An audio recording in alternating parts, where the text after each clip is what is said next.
দেখো অনেক স্টুডেন্ট বসে রয়েছে, কারণ এমই স্কুলেও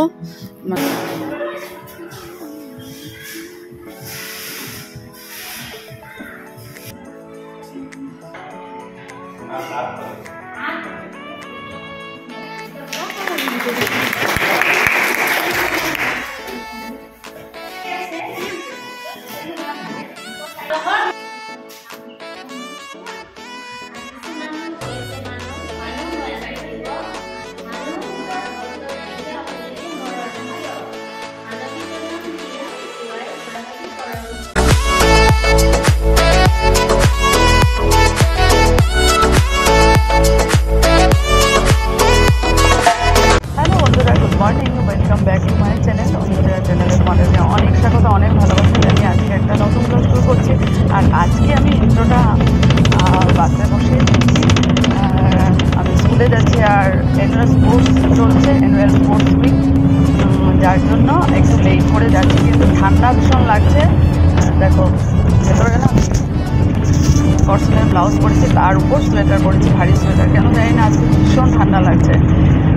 আর বাইরে যদিও রোদ আছে, তো যাক খাওয়া দাওয়া করে আজকে ভাত খাইনি, আমি রুটি খেয়ে বেরিয়েছি।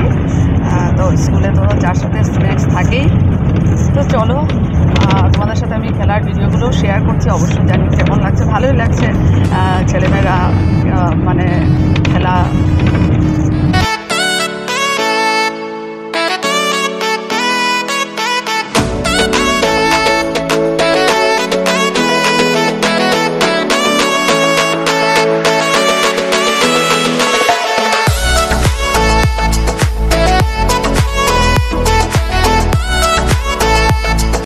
রোজকার মতো বাসা থেকে নেমে হেঁটে হেঁটে যাচ্ছে, আর আগে দেখো অনেক স্টুডেন্ট বসে রয়েছে, কারণ এমই স্কুলেও মানে খেলা হচ্ছে, আর আমাদের স্কুলেও খেলা হচ্ছে। স্কুলে এসে পৌঁছে গেছে, আর দেখো সব বাইরে রোদে বসেছে। চলো দেখো এমই হাই স্কুলের অ্যানুয়াল স্পোর্টস চলছে, আর ভীষণ ঠান্ডা লাগছে, যার জন্য আমাদের স্কুলের টেকনাস স্যার, বনিতা আর অর্পণা দাহাল এই যে রোদে বসেছে। এখন আমিও যাব রোদে গিয়ে বসবো, কারণ ঠান্ডা ভীষণ ঠান্ডা লাগছে। চলো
আমাৰ আজি স্কুলত মেমৰি টেষ্ট খেল হৈ আছে, মানে ইনডোৰ গেমছ মেমৰি টেষ্ট। ছাৰে লিখি আছে মেমৰি টেষ্ট।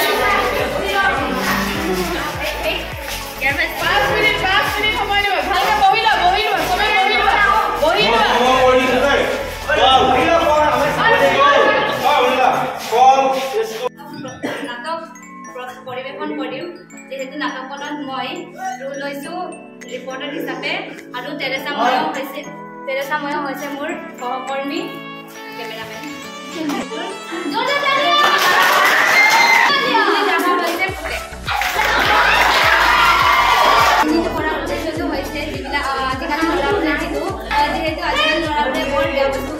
যিহেতু যুঁজ কৰে, যাৰ ফলত তেওঁলোকৰ বেমাৰ হয় আৰু যি আগলৈকে হ'বলগীয়া যিটো মৃত্যুৰ সন্মুখীন হ'ব পাৰে, তাৰ বাবে আমি এই কাহিনীটোত বৰ্ণনা কৰি দিম, যাতে তেওঁলোক সজাগ হওক। আমি এইটোৱে কামনা কৰিছোঁ আৰু আমাৰ কাহিনীটো আমি আৰম্ভ কৰিবলৈ গৈছোঁ।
পইচা আনি কিনে বহি কলম দি কিনে স্কুলত গৈ গুটখা চেকৰ এইবিলাক বেছি খাই দিছিলে, যাৰ ফলত তেওঁৰ কিডনি ডেমেজ হ'ল আৰু তেওঁ এতিয়া মৃত্যুমুখত পৰিছে।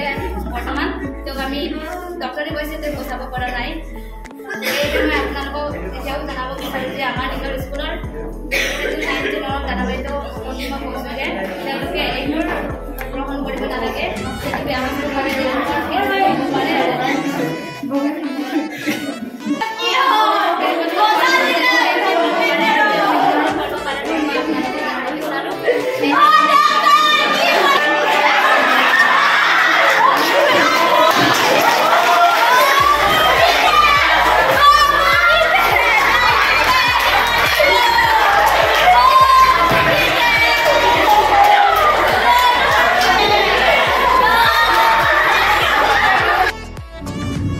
বাসে বসেছি আর জানালার পাশে বসে ভিডিও করছি। আর আজকের ইনডোর গেমস খুব ভালো হলো, কুইজ কম্পিটিশন, মেমোরি টেস্ট, ভেকশন, তারপর কবিতা আবৃত্তি প্রতিযোগিতা। সত্যি খুব ভালো হয়েছে, খুব ভালো লাগলো। মানে এগুলো থেকে সত্যি ছেলেমেয়েদের ট্যালেন্টটা খুঁজে পাওয়া যায়, যে সবাই তো আর পড়াশোনায় ভালো হয় না, অনেকে খেলাতে ভালো হয়, অনেক আছে আর্ট ভালো করে, কেউ আবার গান ভালো গায়। তো সেভাবেই আর কি এগুলোর মাধ্যমে আমরা জানতে পারি। যাক, ভালোই লাগলো। কাল আছে ফ্যাশন শো। তো চলো, আজকে একটু লেট হলো বেরোতে, 2:30 হয়ে গেছে, বাড়ি পৌঁছতে 3:30 হবে।